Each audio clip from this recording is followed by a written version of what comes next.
Hi, everybody. This is Sophia-Mona of the Galactic Center, and I'm so happy to be here on the network supporting Winifred's fantastic work. And I'm really excited to share my first monthly Astro report. And I'm going to be calling these Creative Energies. This month, of course, Creative Energies for April 2023. So we're going to take a look at what's going on in the sky that is, all of these luminary bodies up there that are dancing with us to help us in terms of our ascension process. So it's going to be exciting. I can't speak to every aspect in the sky this month. It's just time prohibitive. But each month I will pull out what I feel from my intuitive look at what's happening in the cosmos in terms of what I feel like is the most significant theme. And then I'll point to some specific aspects in the month that is, contributing to and supporting that theme. So again, welcome. And I'm really happy to be here. And I'm excited for you to join me each month for these looks into the cosmic dance. So here we go. The big event this month is the new moon solar eclipse in Aries. This is a huge deal. It's a huge deal because it is the very first eclipse on the Aries Libra axis. And so Aries is across the sky from Libra, which is why it's known as an axis that you can kind of in your mind relate to, like the seesaws that you played on as a child, and how, when we were kids, we would like push up on our toes to get that seesaw up in the air and try to balance it in the air with our toes hanging down. And really, that is on the other side of Aries Libra. That is those Libra energies bringing the axis or whatever it's engaging with into that balance point. So this eclipse is going to happen on either April 19th or the 20th, depending on which coast you're on. If you're on the west coast of the United States, it's on April 19th. If you're on the east coast of the United States, it's on April 20th. And before I get into any more about the specific location of the eclipse, I just want to clarify something right from the get-go that you may not be aware of. Every time we have a new moon, and what that means is that the moon and the sun are standing together in the sky. Every time there's a new moon that is experiencing an eclipse, it is always a solar eclipse. Anytime we have a full moon, which means the moon and the sun are on opposite sides of the sky, a full moon eclipse is always a lunar eclipse. So it may take a while for that information to stick in your mind, but there is, if you think back to your high school algebra classes, all the math rules, there are rules around what's showing up with these eclipses in relationship to what's happening with the moon. So I just think that that's really something important to be aware of. Now, this particular solar eclipse in Aries is happening at 29 degrees of Aries in 50 minutes. So if you're new to astrology, just be aware that every astrological sign has 30 degrees, and they're counted from 0 to 29. So it's kind of like the hour on your clock. Every day has 24 hours in a day. Well, in an astrological sign, every sign has 30 degrees, 0 to 29. Now, just like the astrological clock has minutes, 60 minutes, and every hour The same thing applies to the astrological degree. There's 60 minutes, and this is the little glyph for the minute mark, 60 minutes in every degree, counted from 0 to 59. So you can see here that at 29 degrees, 50 minutes, we're just 9 minutes away from crossing the threshold from Aries into Taurus, which would be at 0 degrees, 0 minutes. Now, the reason I'm making a big deal about this right now is because for every astrological sign, the 29-degree mark is a mastery point, and that's going to become significant as we move on in our discussion about this month's frequencies. So, getting back to the fact that this is the first eclipse on the Aries-Libra axis, when we have an eclipse season, that's what it's called because it's eclipsing in two signs standing across the sky from each other. There are usually anywhere from 6 to 7 eclipses that happen across the sky, Aries, Libra, Libra, Aries, and they generally take place over a time period of 2 to 2.5 years. So this is really a significant event that's happening. It's launching a whole new paradigm shift that we are going to be receiving frequencies around and that are going to be evolving us over the next 2.5 years. And that's what eclipses do. Eclipses help us to get back on our evolutionary path. So the analogy that I always use for this is if you've ever been to Disney World in Orlando, Florida, they have a Grand Prix raceway where you can get in your little sports car and you can ride the racetrack. And for each little car that's on the track, they have a metal beam that goes down the center of your track. And the purpose of that beam is to keep you from running off into the other lanes and bumping into the other cars that are on the racetrack. So it's keeping you in your lane. And that's essentially what the eclipses are doing. They're keeping us on the evolutionary path. So if we go a little bit too far this way, it's bringing us back. And if we go a little too far that way, it's bringing us back. So eclipses are very significant energies in terms of our evolutionary expansion. And they have a window that is about a 6-month window. So everything that we're going to be experiencing now will be related to what we experience 6 months from now when we have another eclipse. And eclipses generally show up in pairs within 2 weeks. So we're going to be having another eclipse in a couple of weeks. So that's a lot of eclipse information, but you know what? If you're going to do this, let's just jump into the deep end. It's a lot more fun. Okay, so let's get a little bit more into the energies of this new moon solar eclipse in Aries, the significance of it being at this 29-degree point that is a mastery point. This eclipse series is happening on the Aries-Libra axis, as I mentioned earlier. And this specific axis is known as the path of conscious equal partnership.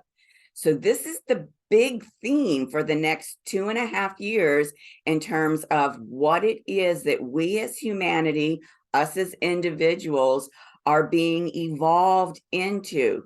The ability to contain sacred space for conscious equal partnership, the ability to start to create from a place of conscious equal partnership, and the ability to start to engage with others in our external reality and also with the cosmos and source in terms of conscious equal partnerships. And so conscious equal partnership has to do with the masculine and the feminine energies coming into balance in order for them to be equal partners, so that one is not subjugating the other, one is not being submissive to the other. This is a huge evolutionary projection that we are stepping into, because for so long, patriarchy has been on this planet. And as a part of the patriarchal influence, which is the perversion of the sacred masculine energies, that domination, control, conquering machine has wiped the sacred feminine off the planet. And of course, we've been seeing over the past few decades how she's been coming back onto the planet. And now we're seeing how the sacred masculine and the sacred feminine are starting to come back into balance on the planet. So this is a huge push forward in our evolutionary expansion, which in turn supports our ascension process. So I found this article called "What Are Conscious Partnerships and How to Create Them?" And I love this little quote that Celine wrote in her article, and I encourage you to Google this article and read it in full if this concept of conscious equal partnership, or sometimes if you Google conscious couples, you'll find information on this too, what this is all about. And so Celine says, a connection like this has a transcendent quality because both partners are meant to come together to serve a higher purpose. Couples like this often end up making significant contributions to the world. They channel the love between them into projects and campaigns that raise awareness in the world or improve conditions. And so what's really fascinating about this solar eclipse on this axis of conscious equal partnership being the first one in this season is, it's happening in April. And on April 4th, it just so happens we had the 55th anniversary of Martin Luther King Jr.'s assassination. And so if you're thinking about examples of couples that embodied this frequency of conscious equal partnership, Martin Luther King Jr. and his wife, Coretta Scott, absolutely embodied this frequency in their marriage and between their give and take as husband and wife. And so this really speaks to coupling. But I also want to bring into your awareness that conscious equal partnership is not just about being in equal partnership with a significant other, with a significant mate, because what has to happen first before you can step into that arena of conscious couples is you have to come into conscious equal partnership with yourself first. And then you have to come into conscious equal partnership with Source. And then when you've balanced the masculine and feminine energies within you, and from there begin to balance the masculine and feminine energies in terms of your partnership with the as above and the so below, Source in you, now you've got the wherewithal, the resources, the wisdom to start manifesting that in your external reality. And yes, we love to do that in terms of our significant others, but it also may be with your friends, with your family members, with your coworkers or employees, or with your church members, however you go out into the world, into your reality, and make partnerships with those that show up. So this is a very broad reaching influence that's coming in to evolve humanity at this point. And for me, I find it particularly significant because by being able to embody the mastery of this frequency by the end of the time that this eclipse season completes, this is a big push forward for humanity to be able to become a global humanity. And from my perspective, that's extremely significant and critical in order for humanity to be then at the maturity level to be able to step into the global, galactic, from the global community into the galactic community. So there's a lot going on with the frequencies that are coming in this month and that will be evolving us over the next 2.5 years. Now, what I want to bring into your awareness is we know that this is a new moon solar eclipse. New moon in Aries. Well, a month ago, we also had a new moon in Aries. And so it doesn't happen often that you will have for 2 months in a row a new moon in the same sign or even a full moon in the same sign. And so notice that that new moon in Aries that happened on March 21st was at 0.5 degrees. And remember what I said about the degrees in an astrological sign. It goes from 0 to 29. So really, in terms of the Aries frequencies that we are experiencing right now, we have got the whole gamut from 0 degrees to 29 degrees with this solar eclipse being activated, being engaged. It's like a preparation time that's happened over this past month. So one of the themes of a new moon is that we're planting new seeds, planting new seeds for something that you want to create, planting new seeds for something you want to build.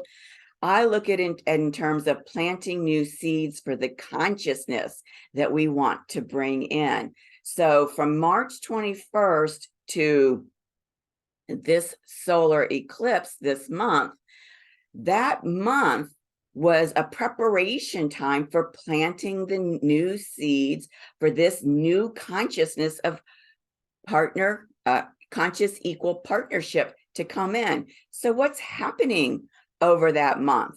Well, if you think about using that seed analogy, if you're going to plant seeds, if you're a farmer planting seeds, you've got to prepare the soil. You got to till the soil. And so in terms of our consciousness as a humanity, our consciousness has been tilled and prepared since the last new moon in Aries, so that when we receive the seeds of this consciousness, we will be ready to receive them.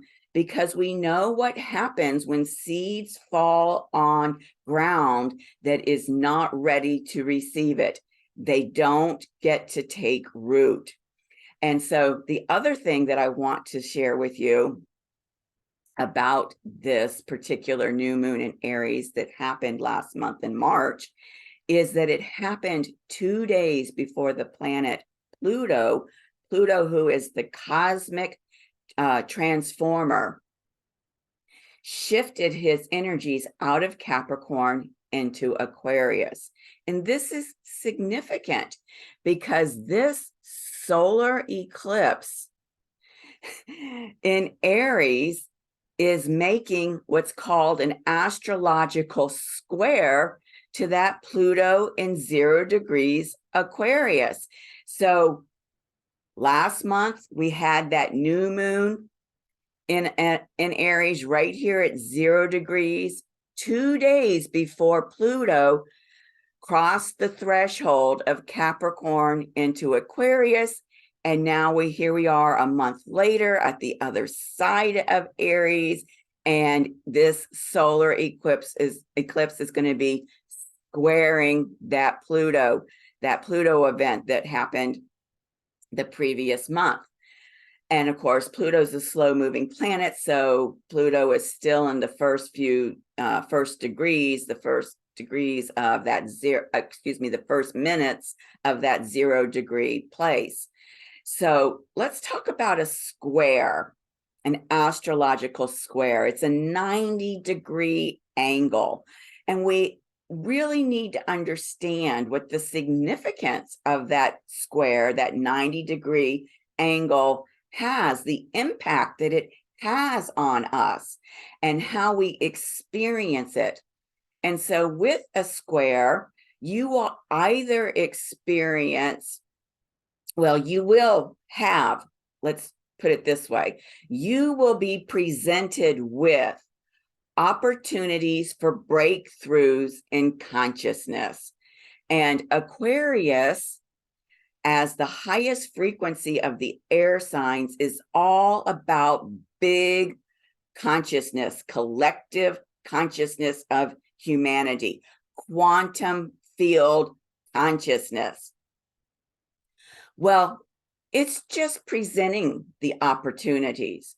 If you're going to take the opportunity for that breakthrough in consciousness, you yourself have to choose to step over the threshold and grab that opportunity.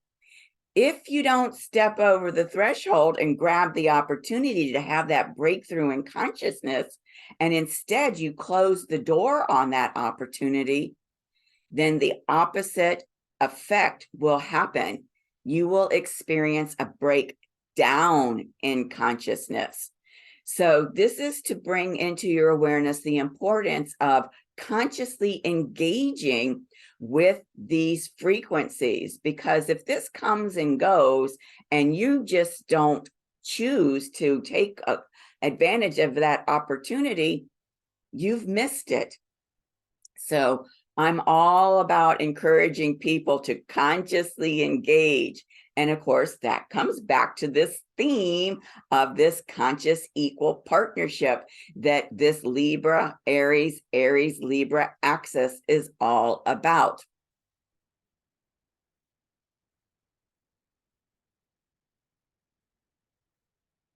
Now let's, I got ahead of myself here. Let's talk a little bit about what those frequencies in Aquarius, Pluto in Aquarius, is all about, because we need to understand how those Pluto and Aquarius energies are supporting us in terms of receiving this breakthrough in consciousness to be able to step into the frequency of conscious equal partnership. So with Pluto and Aquarius now, and this Pluto and Aquarius hasn't happened for about 225 years on our planet. So you can understand that this is a huge paradigm shift in consciousness, not only for us as Americans, but also for all of humanity. Now, Pluto is about regeneration. It's about transformation. It's about empowerment. We know it as the phoenix that rises from the ashes. We know it as the Lord of those death, rebirth, or resurrection energies. And so what we can experience with Pluto in Aquarius is regeneration through higher levels of consciousness. I've already explained that Aquarius is that collective consciousness of humanity, but there are higher levels of consciousness than even our own collective consciousness. And with this move of Pluto into Aquarius, it's specifically speaking to regeneration through Christ consciousness. And we're going to be seeing some of that show up as we go through the month-to-month creative energy videos. The other thing that it has to do with is the transformation through quantum entanglement. And I mentioned that Aquarius is about the quantum field. And so this very much lends itself to the mystery school knowledge, wisdom of being the as above, so below, the as within, so without premise of being able to become in alignment and to alchemize and to manifest. The other effect of Pluto in Aquarius is transformation through alignment with the new Earth reality. So the present Earth reality, third density reality, is a lower frequency reality. This new Earth reality that people speak to in terms of 5D, fifth density, and higher is a higher frequency. Pluto is all about alchemy. That's how the transformation happens. And alchemy is really the process of taking lower frequencies and alchemizing them, transforming them into higher frequencies. So we know that the Earth is going through her own ascension process, which will become the new Earth that we are going to be stepping into and engaging with. And in fact, many people already speak to the fact that the new Earth is there. And some people, even now, are having glimpses of shifting from 3D to 5D and experiencing that new Earth reality. And so it's like having one foot in both realities. But what will happen by the time Pluto finishes its 2-decade journey through Aquarius, then if you've consciously engaged the frequencies, then you will hopefully have been able to raise your frequency enough to align with that new Earth reality and have both feet in that 5D reality. The other thing that that Pluto through Aquarius has to do with is empowerment through liberating humanity.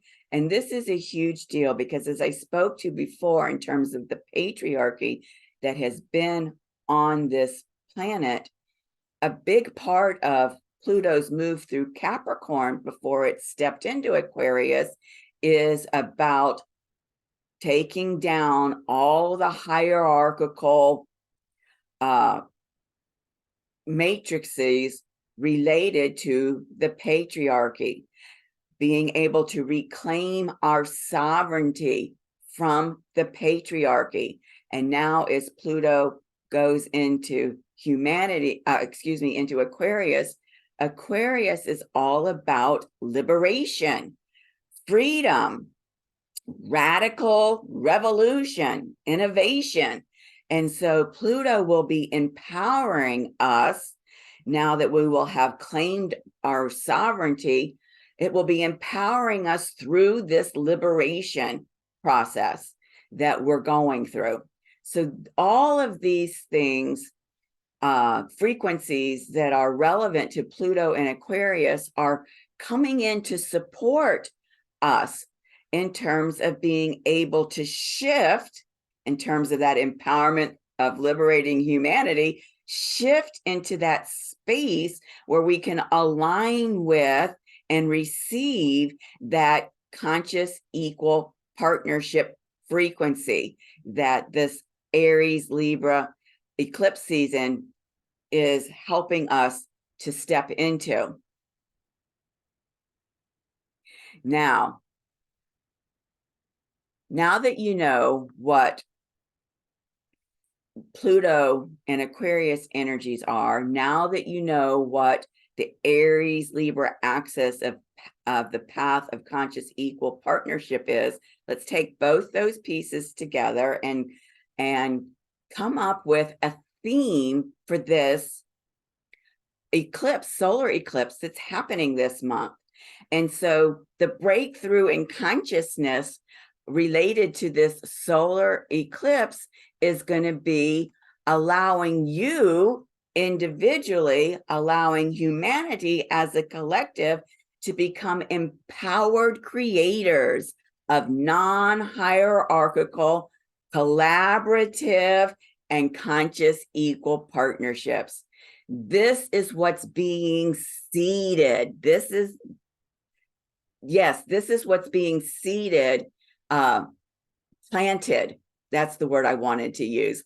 Planted at this new moon solar eclipse that's happening this month in April. The 19th, if you're on the west coast of the US, the 20th, if you're on the east coast of the US. That's a really big deal. This is like big juju coming in.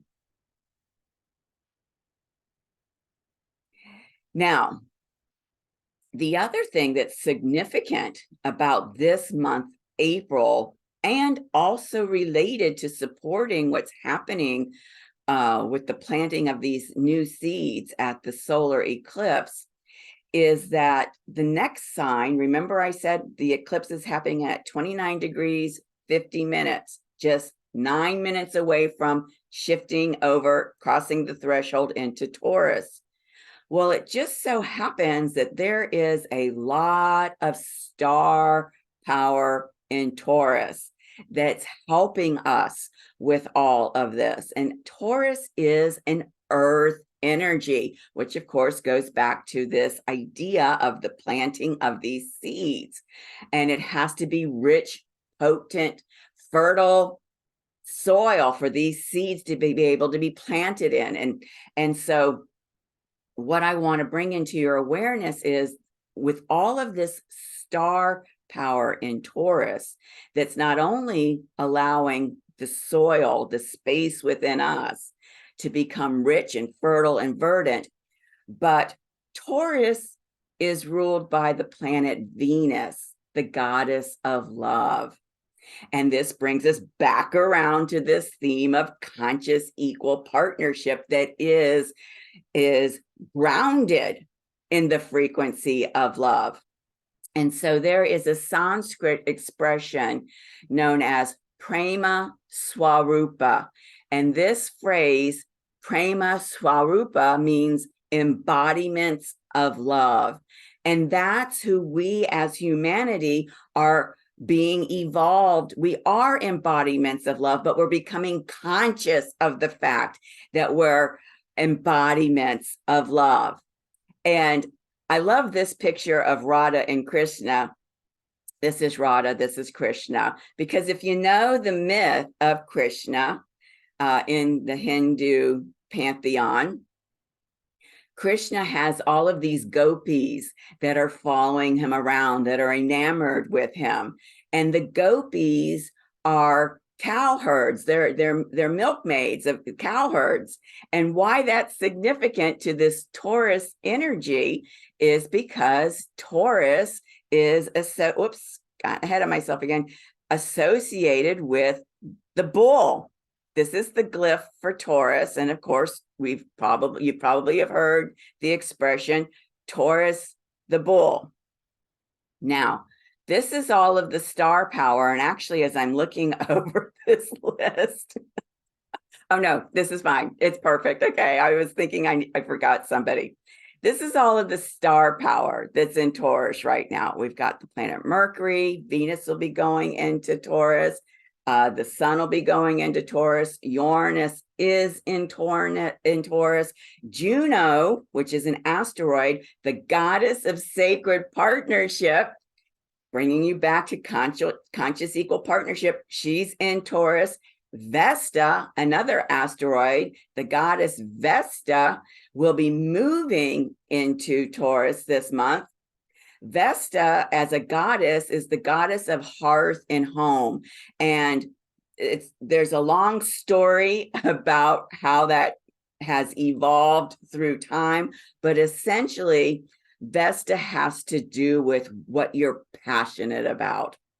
And then we've got the North Node, which is the evolutionary GPS for humanity. What are we evolving towards in Taurus as well? So all of this star power is happening this month, moving through Taurus this month, supporting what's happening with this eclipse, getting the inner space, that inner soil prepared, making sure it's fertilized, it's potent to receive those seeds.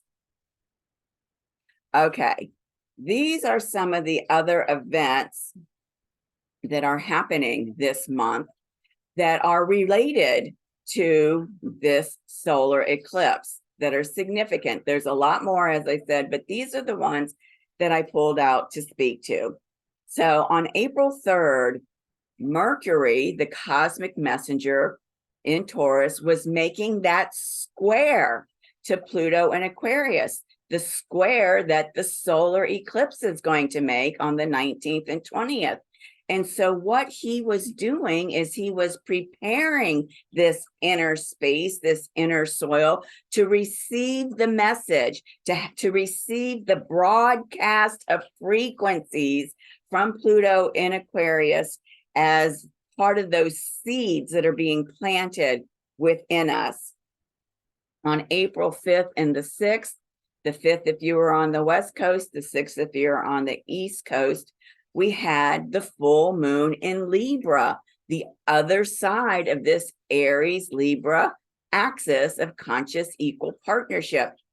Full moons, as I mentioned, is when the moon is in one sign and across the sky is the sun. And so full moons are all about illuminating consciousness, enlightenment.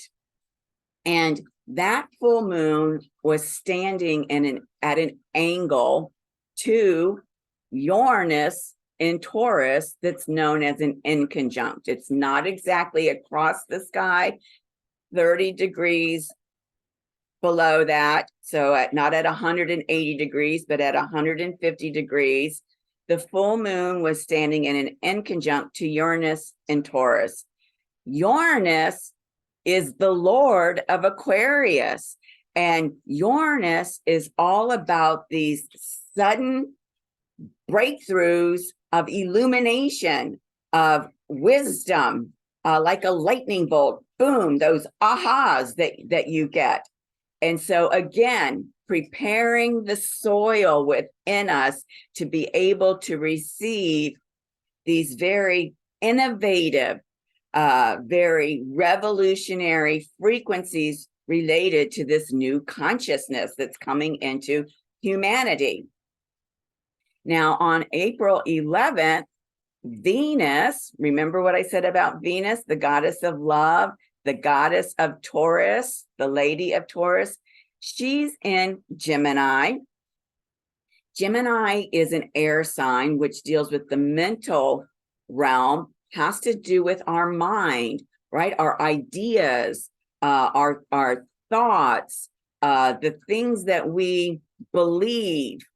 And she's making what's known as a trine to Pluto and Aquarius. This is a big deal. These Pluto and Aquarius energies are extremely empowering and extremely significant, not only to this new paradigm, but also in terms of what's happening this month to support that solar eclipse and its square to Pluto and Aquarius.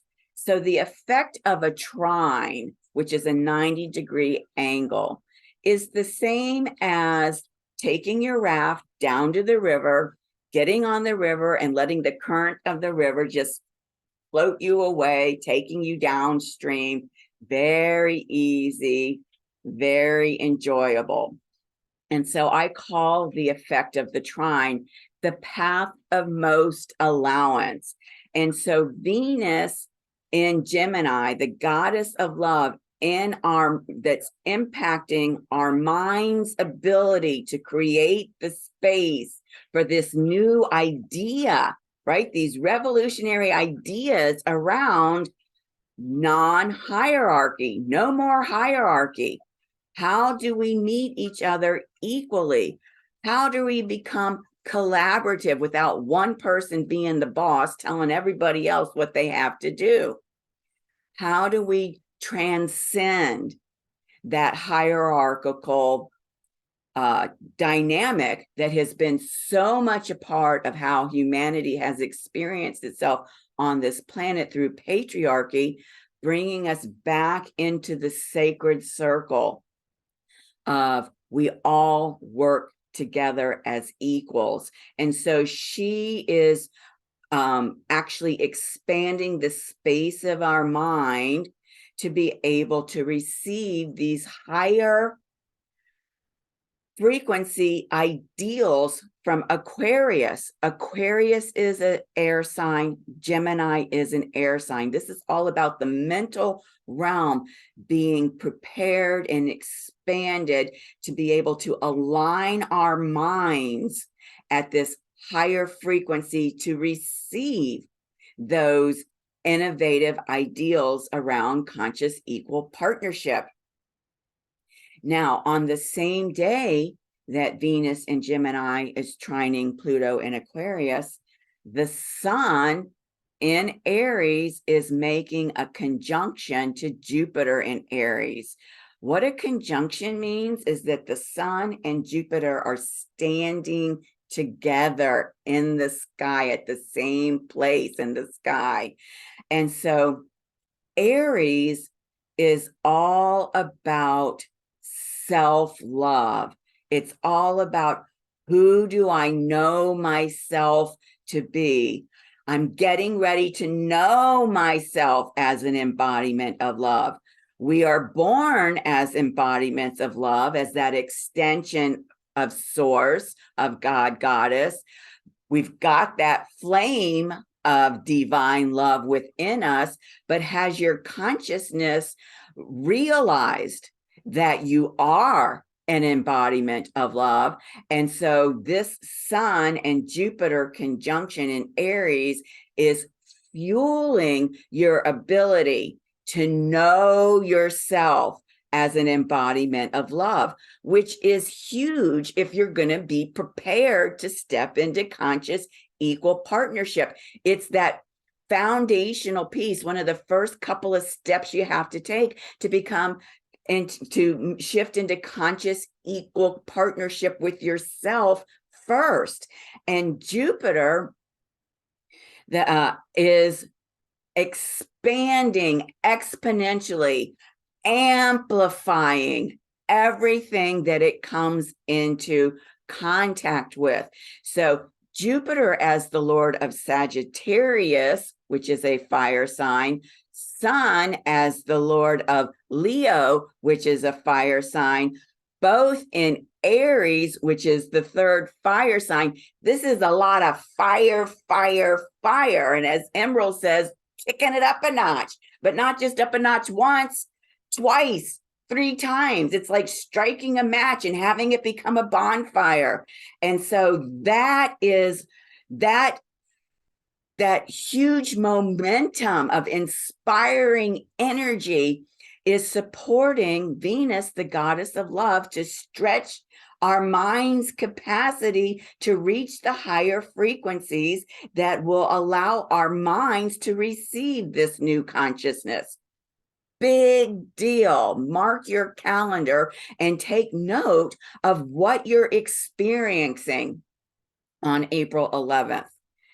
April 20th, that's the day, if you're on the East Coast, that you're experiencing that solar eclipse at the very last degree and minutes of Aries before the moon and the sun shift across that 0 degree Taurus 0 minute threshold. And so what happens is on April 20th, the sun does make that shift into Taurus. and it's making an exact square to Pluto in Aquarius. So if you remember when I showed you that first slide, the solar eclipse is happening at the 29-degree mark of Aries. Pluto's already at 0 degrees of Aquarius. So it's within what we call a 1-degree orb of an exact square, a 1-degree window of being absolutely exact. And so by the time that the sun and the moon cross over that 0-degree threshold of Taurus, then that square of the solar eclipse, the frequencies are becoming even more refined, more exact. And so I would even say, you know, Taurus is notorious in the shadow for being stuck in the rut. But I would say that this is star power that's kicking you in the fanny to push you out of the rut and get you moving. Think about, you got a bull in the field and somebody swats it with a switch. Boom, that bull's taken off. That's the effect of this Sun in Taurus square to Pluto in Aquarius. Then towards the end of the month, on April 29th, Mars is in Cancer, sextiling Uranus in Taurus. Why is this significant? Because Mars is the Lord of Aries. And so in the illuminated energies, it's, you know, getting you really inspired to be bold, courageous, take, you know, maybe even risky, but healthy, risky action, right? A leap of faith, I guess, is what I want to say. In the shadow, it can become very aggressive, very assertive, very domineering. We're looking at the illuminated, the enlightening frequencies here. And in Cancer, Mars becomes what's known as the good father, that is providing the nurturing support for humanity to be able to have this breakthrough in consciousness. And so a sextile is a 60-degree angle, which is very harmonious, very supportive. The analogy that I use is like hanging out with your best friend, and how your best friend, your BFF, is always there to support you no matter what. That's the effect of this energy. And Uranus in Taurus is helping us to receive the seeds, planting those seeds so that they can take root and not just get washed off. It's not falling on rocky, dry soil. It's falling on fertile soil where they can be nurtured, right? Nurtured. And that's what this Mars in Cancer sextiling Uranus and Taurus is doing for us. So this is a huge, huge month for humanity being taking that first baby step into these liberating and empowering energies. It's just beautiful. So I thank you very much for listening to this video. I hope you will join me next month. And if you do, I will see you then. Thank you so much, everybody. Bye-bye.